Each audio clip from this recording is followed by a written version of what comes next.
Hello, and welcome to Mountain Blade 2 Bannerlord. It has finally has its official release, and now we're gonna do a simple campaign. It is a very basic new campaign. I know that sandbox is, pretty popular and people do prefer that, but I do like the new campaign. It has some basic things that we can just show you guys. There are 6 cultures. Battanian is generally the best of them. I think Empire is not bad either, and Valandia is also very good in the early game, but I think Battanians with their forest movement buff is really good. Next, we're gonna design our character. I'm just gonna put in a character sheet that I just prefer because he looks pretty good instead of having to spend some time customizing it. And the way that you can use these is by using these kind of properties. For example, if you make a character, if you press Control and C, it'll just copy it, so you can save it somewhere and just Control V it and paste it.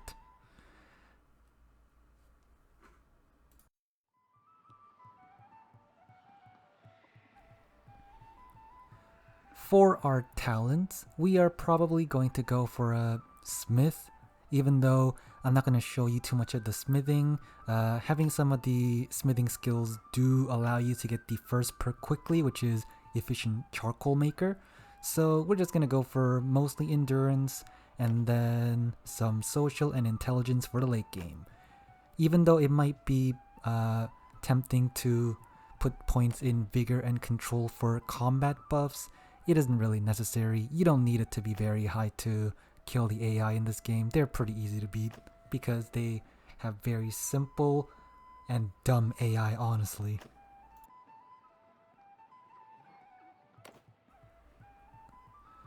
But we will get the scout option here because of the bow. You really want a bow because it is one of your best early game options. Horse archers are very OP. Think Skyrim with sneak archers. Every build just devolves down into that one because it is so efficient.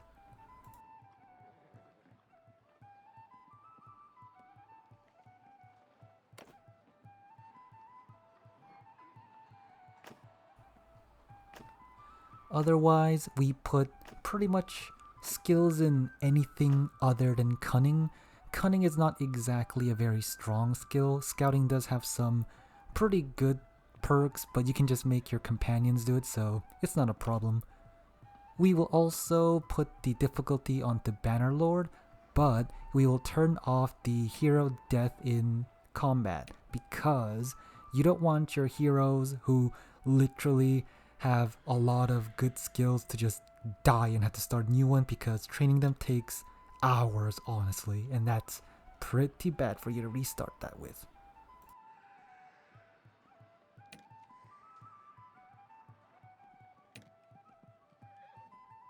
Brother, it's been 3 days now we've been tracking those bastards. I think we're getting close. We need to think this looks like an old training. Are you sure about that? All right then. One of our And we have voice acting. Most characters were not really voice acts in the early access, but I guess they literally just went from 1.9, which had no voice acting other than like one character, to voice acting for everything, which is pretty fun. We will also design our banner. I prefer this design. It's pretty simple and it just goes on the shield very nicely because, the middle bit can be like decoration and you have the surrounding things. I don't know. I just like it. And now we begin our adventures in Calradia. The first thing you want to do is go to your nearest town and purchase and sell a bunch of things.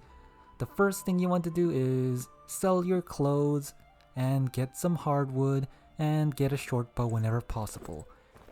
Here you can see I am taking off my clothes because early armor isn't super important because you'll be fighting looters, and as long as you're on horseback and using your bow, they're not going to be too much of a problem.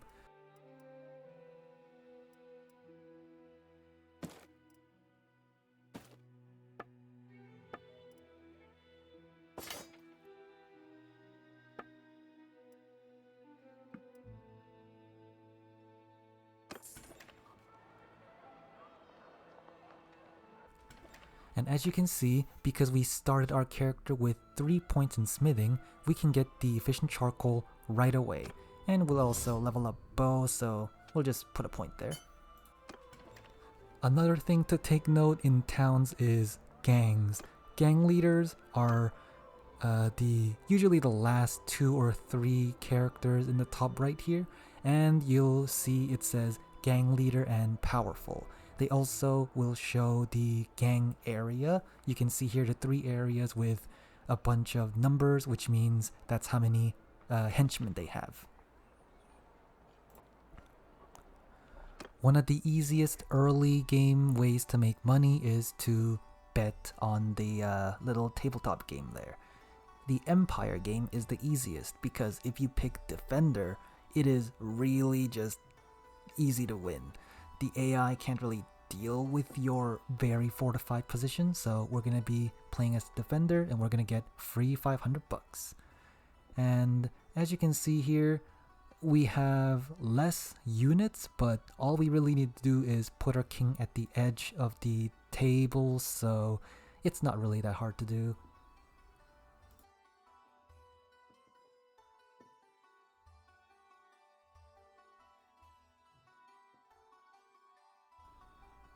You can also see here that if I move this unit to the right, that would kill the enemy's unit, but at the same time, it'll leave our king vulnerable to getting killed, which is how you lose the game, so we're not gonna fall for that.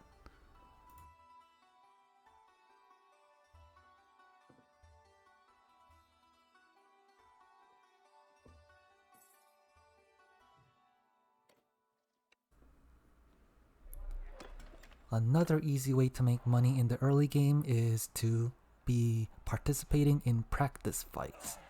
It might not show in the arena right away, but that's because you have to talk to the arena master.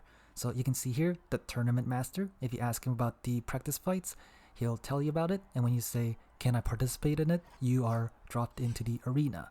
Now, we obviously started naked because we sold all our clothes, but we do have some given equipment. And the practice fights and arena fights are one of the best ways to make money and get renown and level up skills, because even if you get knocked down, you don't actually lose HP in the campaign map, so you can do these as many times as you want, even though it's going to be like super grindy and takes a long time, but we'll just go for it. And as you can see, the enemy AI is not always very smart. You can just spam attacks and they might not even block them, so you can just stun lock them, but you know, it's not too hard to beat them, especially if you're willing to camp.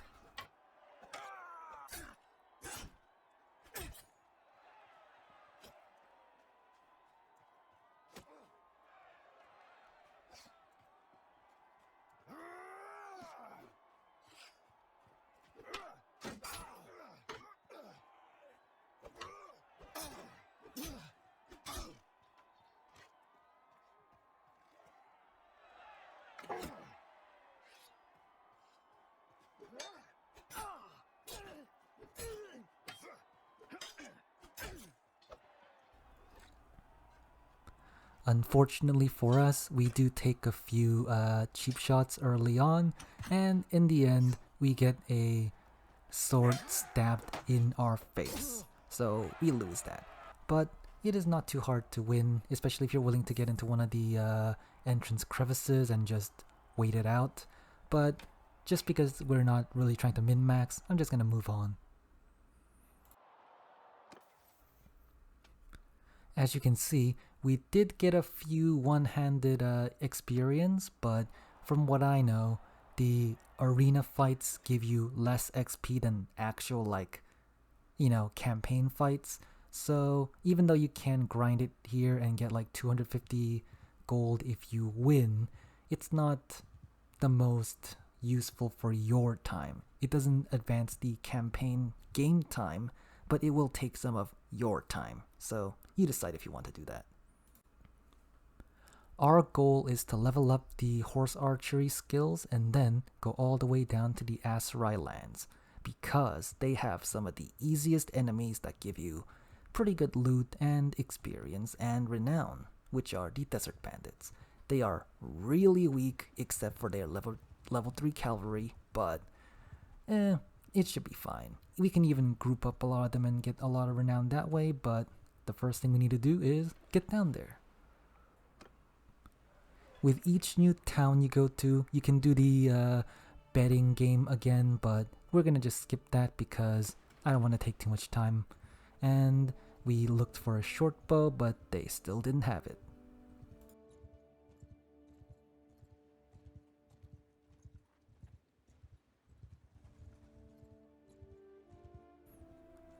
Now that we're here, we can see the Raihega, the lord, the lady here. She has a yellow exclamation mark.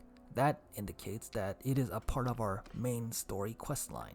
The blue exclamation mark is just general quests, which we don't really need to do right now. And right now you can see that we don't have much money, but we have found the simple short bow. There we go, now we've bought it. This is kind of like the strongest early game weapon you can have, especially because you're going to be doing a lot of horse archery, and we need that. And as you can see, an arena match is going to happen here, which means we do want some money to bet on ourselves. So we're going to sell the horse that we got, the Sumter horse, even though we literally bought it like the last town, but we do need the money right now, so that, and we'll sell some things and go for the arena fight.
Hooray, we won our first arena fight, and as you can see, we got not the best item. Honestly, there's a lot of items that are worth like over 10,000 dinars, but it's not too bad, so we'll take it. And now that I put it on myself, it looks kind of big, and that's because, it assumes that we're gonna put it on top of our armor, which we don't have, but that should be fine. Now we're just gonna catch up and talk to her, and Now then, come no closer. Forgive me, but one cannot be yep, caught. she has some voice acting, I would and ask for your unfortunately the models do look really wonky, especially because her teeth is showing, but we're just gonna ignore that, talk to her about it, and get the quest completed. As you can see, even though, we basically advanced one of the quests, it's 1 out of 10, and that is one of the downsides of the campaign, where you have to kind of hunt down these people and like ask them about the folly thing, but you can use the encyclopedia here to track them down. As you can see, each culture has their leader and a few important nobles that you can track and talk to them about the folly. And you can see here it says that he was last seen in Chikaland, which means we can just mark it here and go over there and talk to them. Be aware that this is updated whenever you enter a town, village, or any kind of settlement like that. I believe even the bandit camps. But be aware that these people will move around, which means, you know, you might miss them. So you need to update the tracking every once in a while. Hello, traveller. Hope you brought your purse. See, we're what you might call brigands. And now, here we see a group of looters. We're going to attack them because we need to level up our archery. As you saw before, the simple short bow requires a bit more skill before we can use it, so we're just gonna pepper them with arrows and kill them all. It's harvesting season.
As you can see, they weren't that big of a deal.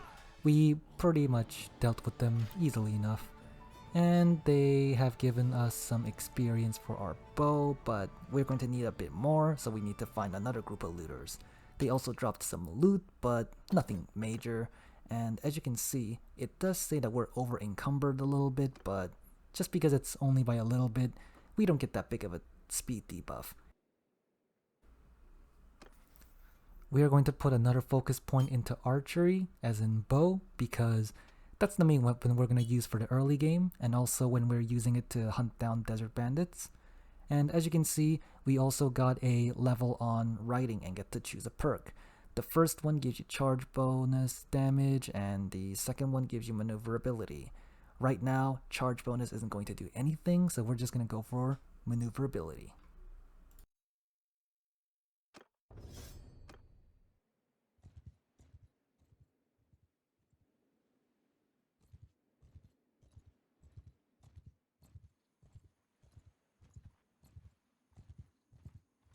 Stop right there. This is a robbery. We found ourselves another group of looters, this time 17 of them.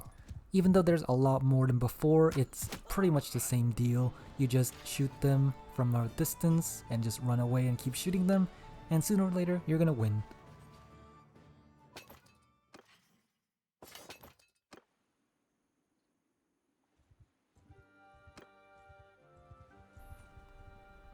Oh, we found an army of the Aserai, and they have their leader with them, and now we can talk to him about the folly.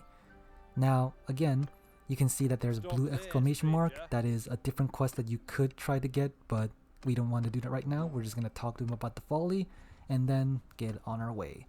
This is going to be an important step for you to do, which is to talk to all the yellow exclamation marks, because later in the game, it's going to be annoying to try and hunt them down when your speed is a lot slower. If you have a few men, that's going to slow you down from 7 to around 5 or 6, and it's easier to get them when you're super fast in the early game. As you can see, we have a prisoner we can ransom and a companion we can recruit. But for right now, we're not going to recruit him because we want to be solo for a while. And we're just going to equip our little simple short bow for future endeavors. And we're just gonna equip a basic armor set because we have it, so might as well use it, and sell everything else.